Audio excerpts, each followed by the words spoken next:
کے حکم کے لیے اللہ نے اپنے محبوب صلی اللہ علیہ وسلم کو عرش پر بلایا اور وہاں پر نماز کا تحفہ عطا فرمایا۔ شروع میں 50 نمازیں فرض تھیں۔ نبی علیہ السلام جب واپس آنے لگے تو بہت خوش تھے کہ میرے پروردگار نے مجھے تحفہ دیا، میں اپنی امت کے پاس اللہ کا تحفہ لے کر جاؤں گا۔ راستے میں ایک آسمان کے اوپر حضرت موسیٰ علیہ السلام انتظار میں تھے۔ پوچھا، اے اللہ کے حبیب صلی اللہ علیہ وسلم، اللہ تعالیٰ نے آپ کو کوئی تحفہ دیا؟ فرمایا 50 نمازوں کا۔ تو انہوں نے کہا، اے اللہ کے محبوب صلی اللہ علیہ وسلم، میری امت پر چند نمازیں فرض تھیں اور ان کے لیے وہ پڑھنی بھی مشکل ہو گئی تھی۔ 50 نمازیں تو بہت زیادہ ہیں، آپ اللہ تعالیٰ سے عرض کریں کہ اللہ اس کو کم کر دیں۔ تو نبی علیہ السلام پھر اوپر عرش پر تشریف لے گئے۔ اللہ تعالیٰ نے 5 نمازیں کم کر دیں، 45 ہو گئیں۔ پھر دوبارہ موسیٰ علیہ السلام نے کہا، پھر نبی علیہ السلام نے دوسری مرتبہ عرض کیا تو 40 ہو گئیں۔ غرض 9 مرتبہ اوپر نیچے جانا ہوا اور 45 نمازیں معاف ہو گئیں اور 5 نمازیں رہ گئیں۔ پھر نبی علیہ السلام نے فرمایا موسیٰ علیہ السلام کو کہ اب مجھے اللہ کے سامنے جاتے ہوئے حیا آتی ہے، شرم آتی ہے، 5 نمازیں تو ہیں، میری امت 5 نمازیں پڑھ لے گی، مگر اللہ نے فرمایا کہ میرے محبوب صلی اللہ علیہ وسلم آپ کی امت 5 نمازیں پڑھے گی، ہم ان کے نام اعمال میں 50 نمازوں کا ثواب لکھیں گے۔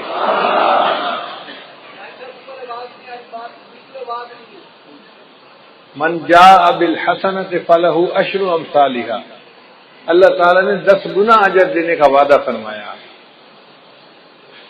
اب یہاں پر 2-3 نکتے ہیں، وہ ذرا غور سے سنیے کہ نبی علیہ السلام نے مسجد اقصیٰ میں سب انبیاء کی امامت فرمائی، تو حضرت موسیٰ علیہ السلام کیوں راستے میں بیٹھے تھے؟ حضرت ابراہیم علیہ السلام کیوں نہ بیٹھے؟ حضرت آدم علیہ السلام کیوں نہ بیٹھے؟ کوئی اور نبی علیہ السلام کیوں نہ بیٹھے؟ حضرت موسیٰ علیہ السلام راستے میں بیٹھے انتظار کیوں کر رہے تھے؟ علماء نے جواب دیا کہ حضرت موسیٰ علیہ السلام کلیم اللہ تھے، وہ کوہ طور پہ جاتے تھے، اللہ تعالیٰ سے ہم کلامی کرتے تھے۔ ہم کلامی کرنے سے ان کے دل میں چاہت ہوئی کہ اے اللہ، میں آپ کا دیدار کرنا چاہتا ہوں، رب ارنی انظر الیک۔ اب انہوں نے جب اللہ سے فریاد کی تو اللہ نے فرمایا، میرے پیارے موسیٰ علیہ السلام، دنیا میں تم زیارت نہیں کر سکتے، انک لن ترانی، نہیں دیکھ سکتے۔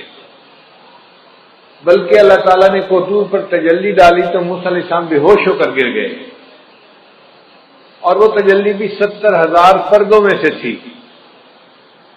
تو موسیٰ علیہ السلام نے سوچا کہ میں تو اللہ تعالیٰ کا دیدار نہیں کر سکا، اب اللہ تعالیٰ نے معراج پر اپنے محبوب صلی اللہ علیہ وسلم کو بلایا ہے تو محبوب اللہ کا دیدار کر کے آئیں گے، میں راستے میں بیٹھتا ہوں تاکہ میں سب سے پہلے ان کا دیدار کروں جو اللہ کا دیدار کر کے آ رہے ہیں۔ دوسرا نقطہ کہ اللہ تعالیٰ چاہتے تو 50 کو پہلی دفعہ ہی 45 کر دیتے، چلو 5 رہ گئیں، 45 معاف۔ یہ 5 کر کے 9 دفعہ چکر لگانا، یہ کیا مسئلہ ہوا؟ علماء نے جواب دیا کہ اللہ تعالیٰ اگر چاہتے تو ایسا کر سکتے تھے، مگر اللہ تعالیٰ نے 5 نمازوں کو معاف اس لیے کیا کہ کل کو کہنے والے اعتراض نہ کریں کہ اللہ کے حبیب صلی اللہ علیہ وسلم کو معراج حاصل ہوا تھا، بس 1 دفعہ چلے گئے تھے۔ اللہ نے فرمایا نہیں، 1 دفعہ وہ عرش پر نہیں آئے، میرے محبوب جتنی مرتبہ چاہیں گے اتنی مرتبہ عرش کے اوپر آئیں گے۔ تو 9 مرتبہ نبی علیہ السلام عرش پر گئے اور اللہ نے 45 نمازوں کو معاف کر دیا اور باقی 5 نمازیں رہ گئیں۔ اب ایک تیسرا نقطہ بڑا مزے کا ہے کہ حضرت موسیٰ علیہ السلام نے کہا کہ اللہ کے حبیب صلی اللہ علیہ وسلم 50 نمازیں بہت زیادہ ہیں، آپ کم ہونے کی درخواست کریں۔ تو کیا حضرت موسیٰ علیہ السلام نبی علیہ السلام سے زیادہ ذہین تھے؟ خود نبی علیہ السلام کو خیال نہ آیا کہ کم کروا لینی چاہیے؟ تو علماء نے اس کا جواب دیا ہے وجہ یہ تھی کہ نبی علیہ السلام اللہ کی تجلی سے حاصل کر چکے تھے، اللہ کا دیدار کر چکے تھے۔ اس دیدار کرنے کی وجہ سے نبی علیہ السلام پر اللہ کے عشق کے ایک غلبے کی کیفیت تھی۔ اس حال میں اللہ اگر 500 نمازوں کا حکم بھی فرما دیتے تو نبی علیہ السلام اس کو بھی قبول فرما لیتے۔ جب محبوب کا جلوہ ہوتا ہے پھر بندے کو پتہ نہیں چلتا، اور اس کی دلیل یہ ہے کہ یوسف علیہ السلام کا جلوہ ہوا تھا اور مصر کی عورتوں نے اپنے ہاتھوں کی انگلیاں کاٹ لی تھی، ان کو پتہ ہی نہیں چلا تھا کیا کاٹ رہی ہیں۔ تو اگر عورتیں اپنے ہاتھوں کی انگلیاں کاٹ سکتی تھیں تو نبی علیہ السلام کو جب اللہ کا دیدار نصیب ہوا تو محبوب کا ذہن اس طرف گیا ہی نہیں کہ یہ زیادہ ہیں۔ محبوب نے فرمایا میرے رب نے جو فرمایا ہے میری امت اس کو پورا کرے گی، مگر موسیٰ علیہ السلام نے تو تجلی نہیں پائی تھی، تو اس لیے انہوں نے بات کو سمجھا کہ کم ہونی چاہیے۔ تو اللہ تعالیٰ نے ایک طریقے سے 50 کا حکم تو دیا مگر اس کو 5 کر دیا، اور حکم فرمایا میرے محبوب آپ کی امت 5 نمازیں پڑھے گی، میں ان کے نام اعمال میں 50 نمازوں کا ثواب لکھوا دوں گا۔ اس نماز کا حکم ہر کسی کو ہے، ساری مخلوق کو ہے۔ اللہ کی شان دیکھیے، درخت جو ہیں وہ قیام کی حالت میں ہیں، جو چوپائے ہیں وہ رکوع کی حالت میں ہیں، جو کیڑے مکوڑے ہیں وہ سجدے کی حالت میں ہیں، اور جو پہاڑ ہیں وہ قعدے کی حالت میں، تحیات کی حالت میں ہیں۔ کل قد علم صلاتہ و تسبیحہ، اللہ فرماتے ہیں ہر کسی کو اپنی نماز کا پتہ ہے کہ کیسے ادا کرنی ہے، مگر ساری مخلوق ایک ایک رکن ادا کر رہی ہے۔ انسان کو اللہ نے یہ شان عطا فرمائی، وہ تمام ارکان کا مجموعہ پوری نماز ادا کرتا ہے۔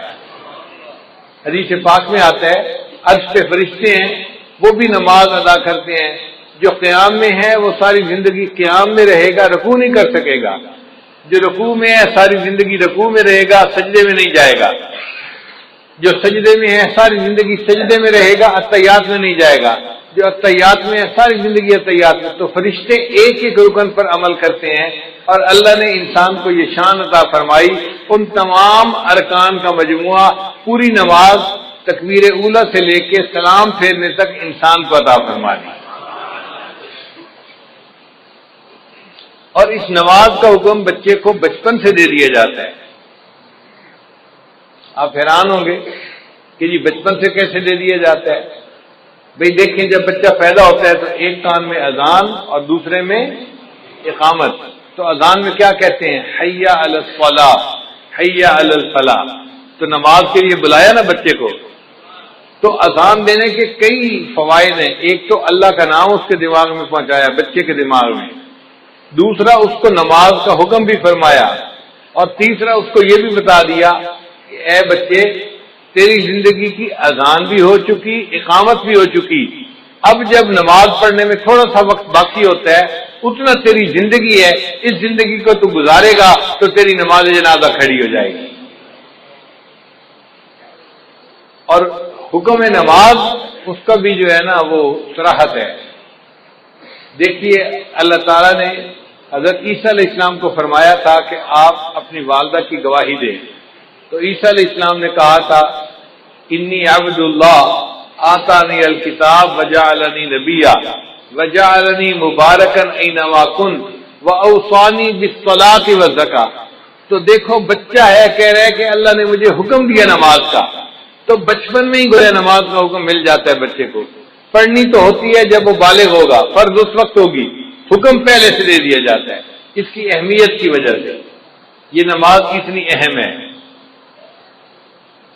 یہ ایسے ہی ہے، بچہ چھوٹا ہوتا ہے ماں باپ بچپن میں کہہ دیتے ہیں بیٹا ہم نے تجھے حافظ بنانا ہے، ہم نے تجھے عالم بنانا ہے، تجھے انجینئر بنانا ہے، ڈاکٹر بنانا ہے، ہم نے تجھے پائلٹ بنانا ہے۔ اب وہ چھوٹا سا بچہ ہے لیکن پائلٹ بننے کے لیے اس کو اسی وقت سے کہنا شروع کر دیتے ہیں، اہمیت کی وجہ سے۔ اسی طرح نماز کے لیے بچپن میں کہہ دیا گیا، اگرچہ نماز فرض تو ہونی تھی جب اس نے جوان ہونا تھا۔ صلاۃ عربی کا لفظ ہے اور اس کے جو حروف اصلی ہیں وہ 3 ہیں، صاد، لام اور الف، صلاۃ۔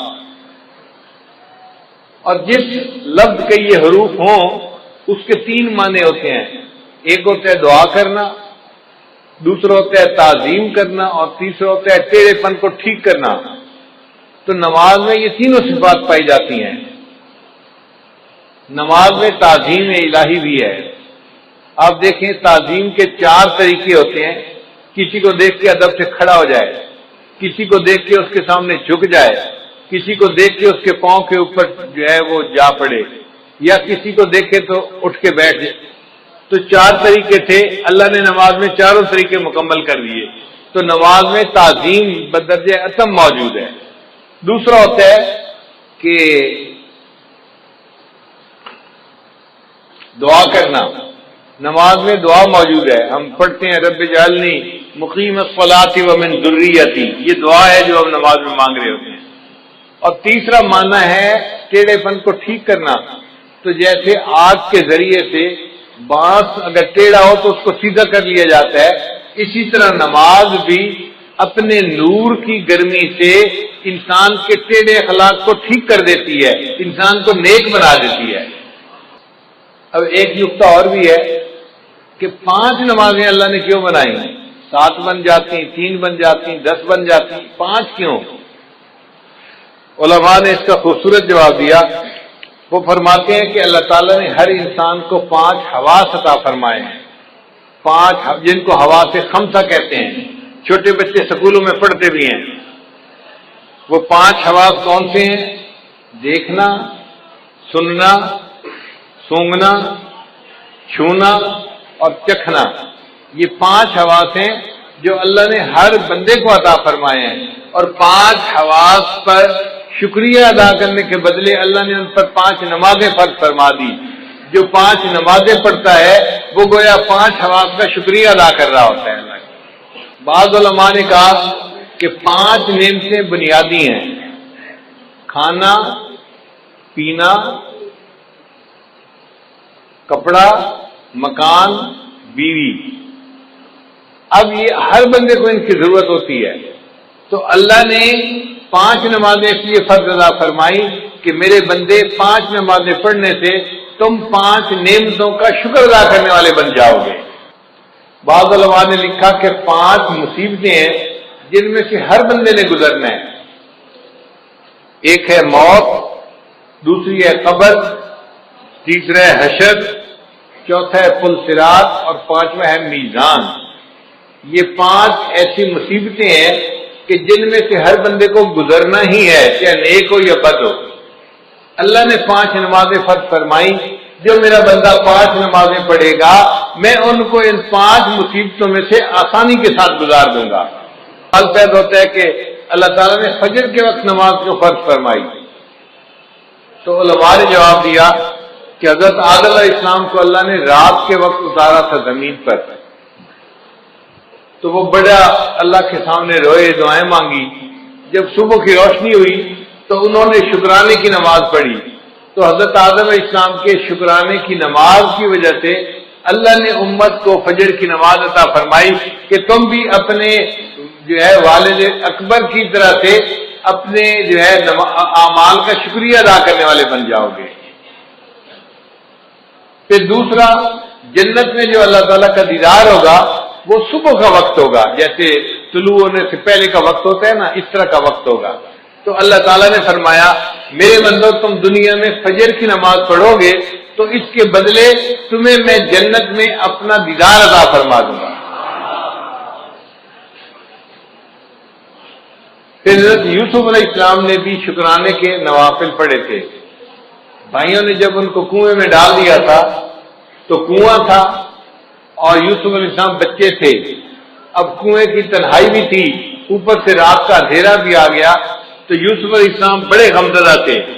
ایک تو بھائیوں نے زیادتی کی اور دوسرا تنہائی تھی اور اندھیرا تھا، اور وہ سمجھ رہے تھے کہ شاید اب مجھے باقی زندگی اندھیرے میں ہی گزارنی پڑے گی۔ جب تہجد کا وقت ہوا تو یوسف علیہ السلام بڑے پریشان تھے۔ حدیث پاک میں آتا ہے انہوں نے اس وقت دعا مانگی، اے اللہ میری پریشانی کو بھی دور کر دے اور جو بھی پریشان بندہ ہے دنیا میں اس کی بھی پریشانی کو دور کر دے۔ اللہ تعالیٰ نے یوسف علیہ السلام کی دعا کو ایسے قبول کیا کہ وہ رات کا ایسا وقت ہوتا ہے ہر پریشان بندے کی پریشانی ختم ہو جاتی ہے۔ آپ دیکھیں کوئی بندہ فوت ہو گیا، گھر کے سارے لوگ پریشان ہیں، سارا دن روئیں گے، رات بھر روتے رہیں گے، آپ دیکھیں گے تہجد کے وقت ان کو بھی نیند آ جائے گی، وہ بھی پرسکون ہو جائیں گے۔ کسی بندے کی بیماری ہو تو آپ دیکھیں کہ تہجد کے وقت ہسپتال میں مریضوں کی حالت پرسکون ہو جاتی ہے۔ تو ہر بندے کی پریشانی تہجد کے وقت میں اللہ کم کر دیتے ہیں۔ یہ یوسف علیہ السلام کی دعا قبول ہوئی، اللہ نے ہر پریشان کی پریشانی کو دور فرما دیا۔ پھر جب صبح کی روشنی ہونے لگی، طلوع ہونے کا وقت ہوا، تو یوسف علیہ السلام نے شکرانے کے نفل پڑے تھے کہ چلو اندھیرے سے تو جان چھوٹی، مجھے پتہ تو چلا نا کہ یہ روشنی کا وقت آ گیا ہے۔ اب ان کے اس شکریہ کے نماز پڑھنے کو اللہ تعالیٰ نے امت مسلمہ کے لیے بھی پسند فرمایا کہ تم بھی یوسف علیہ السلام کی طرح اس وقت اگر فجر کی نماز پڑھو گے تم بھی اللہ کی نعمتوں کا شکر ادا کرنے والے بن جاؤ گے۔ پھر ظہر کی نماز اللہ نے کیوں فرض فرمائی؟ اس لیے کہ ظہر کے بعد سورج ڈھلتا ہے، تو مومن کو اللہ نے سبق دیا، دیکھو چڑھتے سورج کی ہر کوئی پرستش کرتا ہے، لیکن جب سورج ڈھلنے لگ جائے تم اپنے رب کی عبادت کرو۔ ہم چڑھنے اور اترنے والوں کی پرورش نہیں کرتے، ہم اپنے رب کی پرورش کرتے ہیں۔ ہم سورج اور چاند کی پرورش کرنے والے نہیں، ہم اپنے پروردگار کی عبادت کرنے والے بندے ہیں۔ پھر یہ کہ وہ گرمی کا وقت ہوتا ہے تو اللہ تعالیٰ نے فرمایا میرے بندو تم میں سے جو کوئی ظہر کی نماز پڑھے گا گرمی کے وقت میں اس کے بدلے اس کے لیے قیامت کے دن کی گرمی کا جو ہے نا برداشت کرنا آسان کر دوں گا، اس کو میں اجر کا سایہ عطا فرما دوں گا۔ پھر عصر کا وقت وہ وقت ہے کہ جب آدم علیہ السلام نے جنت میں گندم کا دانہ کھایا تھا،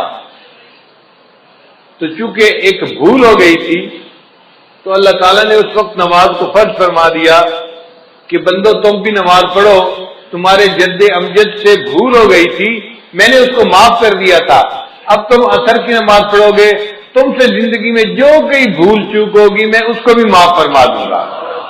پھر عصر کے وقت حضرت یونس علیہ السلام کو مچھلی نے اپنے پیٹ سے باہر نکالا تھا، تو اللہ تعالیٰ نے فرمایا کہ میرے بندو تم بھی حالات کی مچھلی کے پیٹ میں پھنس سکتے ہو۔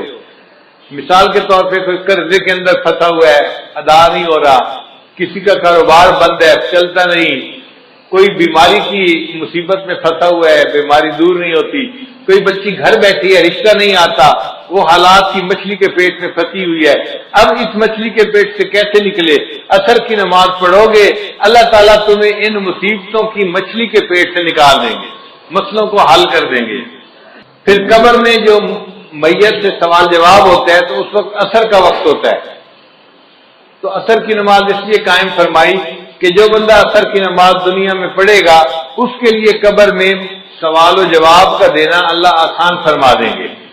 مغرب کی نماز اللہ نے کیوں فرض فرمائی؟ اس لیے کہ سارے دن میں جو غلطیاں ہوئی، کوتاہیاں ہوئیں، اب یہ مغرب کی نماز پڑھے گا، اللہ پورے دن کے گناہوں کو اس کے بدلے معاف فرما دیں گے۔ حضرت آدم علیہ السلام کی توبہ اللہ نے مغرب کے وقت قبول فرمائی تھی، تو امت محمدیہ کو مغرب کی نماز دی گئی کہ تم اگر مغرب کی نماز پڑھو گے اس کے بدلے ہم تمہاری زندگی کے سب گناہوں کو معاف کر دیں گے، تمہاری توبہ کو بھی قبول فرما لیں گے۔ اب عشاء کی نماز یہ اس امت کی خصوصیت ہے، پہلے کسی امت کو عشاء کی نماز نہیں ملی، عشاء کی نماز امت محمدیہ ہی کو ملی ہے۔ کیوں کہ نبی علیہ السلام کو جو معراج ملا تھا وہ عشاء کی نماز کے وقت ملا تھا۔ اللہ نے فرمایا میرے محبوب آپ کی امت عشاء کی نماز پڑھے گی، آپ کو تو میں نے جسمانی معراج عطا فرمایا، آپ کی امت کو عشاء کی نماز کے بدلے روحانی معراج عطا فرما دو۔ ایک سوال ذہن میں یہ پیدا ہوتا ہے کہ نماز میں رکعتیں 2 ہوتی ہیں، 3 ہوتی ہیں یا 4 ہوتی ہیں؟ فجر کی 2 رکعت فرض ہے، ظہر کی 4 رکعت فرض ہے، مغرب کی 3 رکعت فرض ہے، تو 2، 3 اور 4 رکعتیں، یہ رکعتوں کا سلسلہ اتنا ایسے کیوں ہے؟ 1 رکعت ہوتی، 2 رکعت ہوتی، کام ختم ہو جاتا، آخر 2 رکعت، 3 رکعت یا 4 رکعت میں کیا حکمت ہے؟ قرآن مجید کی آیت ہے اللہ نے فرشتوں کو بنایا جاعل الملائکۃ رسلا اولی اجنحۃ مثنی و ثلاث و رباع، اللہ نے فرشتوں کو پیدا کیا، بعض فرشتوں کے 2 پر ہیں، بعض کے 3 اور بعض کے 4۔ اللہ نے فرمایا کہ میرے محبوب صلی اللہ علیہ وسلم فرشتوں کو میں نے پرواز عطا کی 2 پروں سے، 3 پروں سے، 4 پروں سے۔ اب آپ کی امت نماز پڑھے گی، رکعتیں 2 ہوں گی، 3 ہوں گی، 4 ہوں گی، جیسے فرشتوں کو روحانی ترقی میں نے عطا فرمائی، آپ کی امت کو ان فرائض کی رکعتیں پڑھنے پر میں روحانی ترقی عطا فرما دوں گا۔ پھر کل رکعتیں جو انسان کے اوپر لازم ہیں وہ 17 ہیں، 2 فجر کی، 4 ظہر کی، 4 عصر کی، 3 مغرب کی، اور عشاء کی 4 رکعت فرض اور 3 رکعت وتر، یہ 17 رکعتیں بنتی ہیں۔ تو 17 رکعتیں کیوں دی گئیں؟ علماء نے جواب دیا کہ نبی علیہ السلام نے معراج میں 17 چیزوں کی سیر کی تھی، 8 جنتوں کی، 7 آسمانوں کی، تو 7 اور 8 15 بن گئے، اور 1 عرش اور 1 کرسی، 17 ہو گئے۔ اللہ نے اپنے حبیب صلی اللہ علیہ وسلم کو 17 چیزوں کی سیر عطا فرمائی تھی، اس کے بدلے ہمارے اوپر 17 رکعتیں فرض فرما دی۔ امت ان 17 رکعتوں کو ادا کرے گی، میں ان کو بھی روحانی طور پہ سیر عطا فرما دوں گا۔ نماز معراج کیوں ہے اور عبادت معراج کیوں نہ بنی؟ اس لیے کہ نماز میں مومن اپنا سر